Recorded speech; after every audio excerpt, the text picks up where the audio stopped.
Ձվածեղ պատրաստելու համար չի մեղադրվում, ձվածեղի պատրաստման տեսանյութի վերաբերյալ ապացույցը ներկայացնելիս հանրային մեղադրողը հստակ ասել է, թե ինչ է հիմնավորվում այդ ապացույցով եւ այդ մասին նշված է նաեւ մեղադրական եզրակացությունում։ Իմ համար խիստ ցավալի է, որ վարույթի հատկապես արհեստավարժ մասնակիցը իր դատավարական գործառույթներն իրականացնելիս առաջնորդվում է ոչ թե փաստերի եւ իրավական փաստարկների ներկայացմամբ, այլ մանիպուլատիվ պնդումներով։ Որքան էլ համաձայն չլինեմ հանրային սույն վարույթի արհեստավարժ մասնակիցներից շատերի պնդումների հետ, սակայն երբ պնդումները լինում են բացառապես իրավական տիրույթում եւ հաստատված են լինում, ակամայից հաճույքով ես լսում ի տարբերություն նման մանիպուլատիվ պնդումների։ Անդրադառնալով ներկայացված փաստաթղթերին պատվարժան դատարան, ըստ էության չեմ գտնում, որ առկա է այնպիսի հիվանդության ախտորոշում, որը կարող է վտանգի ենթարկել պարոն Ալեքսանյանի կյանքը եւ առողջությունը, այդուհանդերձ առողջապահական իրավունքը կարևոր նշանակություն ունի եւ հատկապես հաշվի առնելով, որ ընտանիքի անդամը եւս առողջական խնդիրներ ունի, ընդհանուր միջև հաշմանդամության կարգ եւ նաեւ հաշվի առնելով երեխաների առկայությունը, ուստի գտնում եմ, որ կարող է վերանայվել Արմեն Ալեքսանյանի նկատմամբ կիրառված խափանման միջոցը եւ այդ կապակցությամբ թողնում եմ դատարանի հայեցողության։ Վարդի մասնակիցները չեն ցանկանում արտահայտվել։ Վերջ ակերջ էլի ժողովուրդ լսեցի, իմասենց հերթով անհրաժեշտ է։ Ես խնդրում եմ հաշվի առնել մանկահասակ երեխաների դաստիարակության, նաև կերակրման պահը։ Եվ ընդհանրապես ես կարծում եմ պետք է առաջին հերթին ելնել այն հանգամանքից, որ մարդիկ վերջապես տղամարդ են, հայ ընտանիքի տղամարդ են եւ մանկահասակ երեխաներ ունեն, որոնց պետք է ուշադրություն դարձնեն եւ կերակրեն։ Տղամարդը եթե մտավ տուն ինչ-որ մի բան չբերեց երեխային, դա ընտանիքին նաեւ ես կխնդրեմ, որ նայեք անպայման այդ տեսանկյունից։ Ես մի բան եմ ցանկանում բարձել, ես խափան միջոցը տնային կալանքի պայմաններում էլեկտրոնային միջոցներով է ձեր նկատմամբ սահմանվել, չէ՞ դուք էլեկտրոնային միջոցները ոտքին է, դա չի խանգարում, չէ՞ ձեզ որովհետեւ։ Բարի։ Ուրեմն վարորդի մասնակիցներ դատարանը դե յուրաքանչյուրը Սա ժամային սահմանափակում մեջ ով է տաքսի կառնալ բաներ, էլի դա է ոչ հարցը։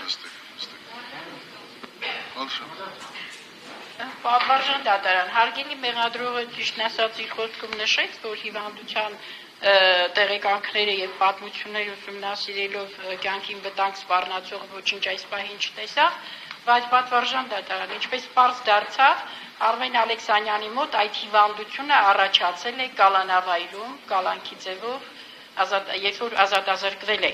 խափանման միջոց է կիրառվել եւ պատկերացրեք, որ հիմա տնային կալանքը առանցքորեն գրեթե չի տարբերվում կալանքից։ Բացառություն է կազմում միայն այն, որ կալանքը գրում է մարդը տան պայմաններում։ Իսկ տային պայմաններում կրելու ժամանակ էլ այդ հիվանդությունը ավելի շատ սրվելու հատկություն ունի, որովհետեւ տանը անչափահաս երեխաներ են, որոնք խնդիրներ ունեն, տանը հիվանդ հայր ունի, որը խնդիր ունի, եւ այդ ամենը ինքը չի կարողանում տնային կալանքի պայմաններում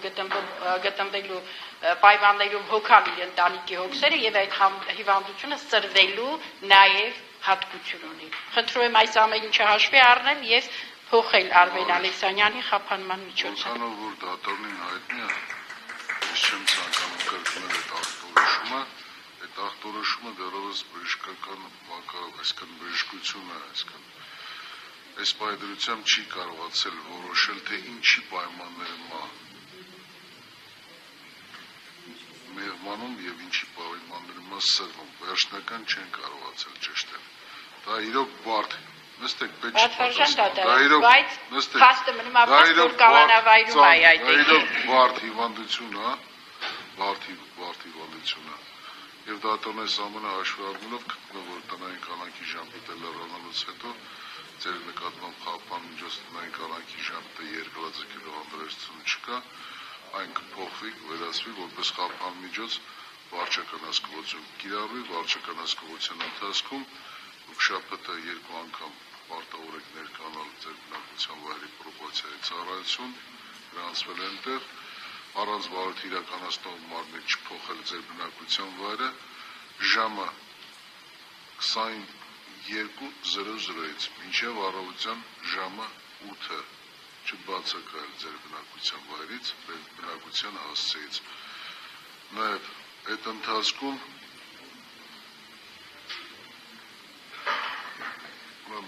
չհաղորդակցվել վարույթի մասնավոր մասնակիցների հետ բացառությամբ ձեր պաշտպանների, ինչպես նաև չայցելել զվարճանքի և այլ մարդաշատ վայրեր։ Որոշումը իսկ համակցված կիրառված մյուս խափանմիջոցները թողնում են անփոփոխ։ Որոշումը ստանալուն պես այն կարող է նաև էլեկտրոնային սարքերի միջոցով է հսկողությունը իրականացվելու վարչական հսկողությունը, որը սարքերը պարտավոր է կրել և չվնասել։ Պարզ է ձեզ, որոշումն էլ ստանալուն պես այն կարող է 10 օրյա ժամկետում բողոքարկել վերաքննիչ քրեական դատարան։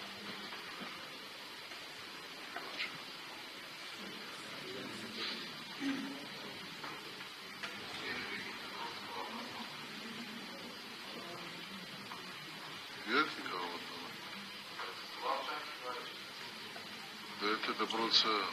արգել է զվարճանքի վայրադեպում,